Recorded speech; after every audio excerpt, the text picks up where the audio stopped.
10-то място, Капитан Марвел. Карол Данвърс беше пилот във военно-въздушните сили на САЩ, когато беше изложена на енергията на Крии, придобивайки суперсили. С гигантска космическа сила тя стана Капитан Марвел и започна да защитава Земята и Вселената срещу междугалактически заплахи. Правомощия. Суперсила, полет и енергийна манипулация. Може да абсорбира и изстрелва енергийни взривове. Може да пътува през космоса без усилие. Тя е унищожила цели флотилии и се е изправила лице в лице срещу Танос. 9-то място, Хълк. Брус Банър беше брилянтен учен, докато не беше изложен на гама радиация. От тогава всеки път, когато се ядоса, той се превръща в Хълк, чудовище с практически безкрайна сила. Правомощия. Силата ви се увеличава с нарастването на гнев ви. Абсурдна регенерация. Може да унищожи градове и дори да издържи на ядрени експлозии. Някога той е държал цяла планета и е оцелял от атаки на богове. 8-мо място, Доктор Стрейндж. Стивън Стрейндж беше арогантен хирург, докато не претърпя инцидент, който унищожи ръцете му. Търсейки изцеление, той намери древния и научи магия, превръщайки се във върховния магьосник и най-великия майстор на емистичните изкуства. Правомощия. Манипулира времето и реалността. Може да има достъп до други измерения и да използва забранени заклинания. Неговият интелект и мистични знания надминават почти всяко същество. Вече победихте богове и защитихте Земята от междуизмерни заплахи. 7-мо място, Тор.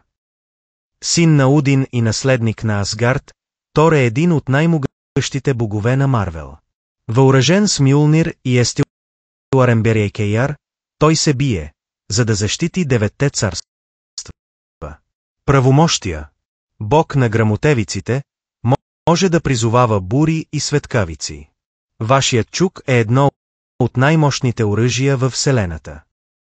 Може да пътува между измеренията и да устои на космически експлозии. Той се е борил срещу космически същества и под съживени невъзможни битки. 6-то място, Жан Грей, FNIX. Джин Грей беше мутант с телепатични способности, но всичко се промени, когато тя беше обладана от силата на Феникса, космическа същност на унищожението и прераждането. Правомощия. Може да погълне цели галактики. Абсолютна манипулация на материята и ума. Практически безсмъртен и регенериращ. Когато излезе извън контрол, без усилие унищожи планети. 5-то място. Ифрлин Ричардс. Син на Рийд Ричардс и Зюсетурм, от фантастичната четворка, Франклин е роден с сили отвъд разбирането. От малък вече е огънал реалността като Бог. Правомощия. Създаване и унищожаване на вселени. Може да манипулира времето и материята. Неговите сили съперничат на космически същности. Той вече е създал цели измерения от нулата. 4-то място, Сентинел. Боб Рейнолдс беше обикновен човек, докато не беше изложен на серум, който го превърна в часовия, същество с силата на милион експлодиращи слънца. Правомощия. Ненадмината суперсила. Може да регенерира и дори да възкреси. Неговата тъмна страна, празнотата, може да погълне цялото съществуване. Той вече разкъса God of War наполовина с голи ръце. 3-то място, Алена Вещица. Уанда MXAMOFF някога е била обикновен мутант, но по-късно открива Chaos Magic, превръщайки се в едно от най-опасните същества в мултивселената. Правомощия. Може да пренапише реалността. Манипулира космическа магия. Може да изтрива армии и да променя времевите линии. С една единствена мисъл той почти унищожи мутантите на Земята. 2-ро място, Стражът, Уейтил. Наблюдателят Уату принадлежи към космическа раса, която наблюдава всичко в мултивселената. Въпреки че никога не трябва да се намесва, той вече е нарушил това правило, за да помогне на героите срещу космическите заплахи. Правомощия. Можете да видите всичко, което се случва в мултивселената. Има неограничена космическа сила.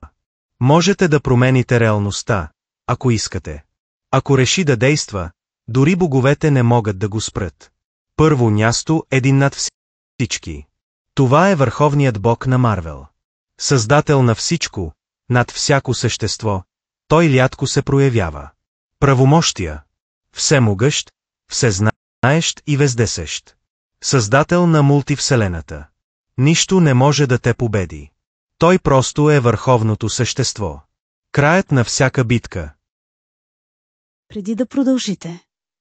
Ако обичате Марвел, наслаждавате се на мрачни теории и най-епичните тайни от комикси и филми, тогава този канал е за вас. Оставете харесване, за да подсилите канала. Абонирайте се и активирайте камбаната, за да не пропуснете следващите видеа. Сега да. Не.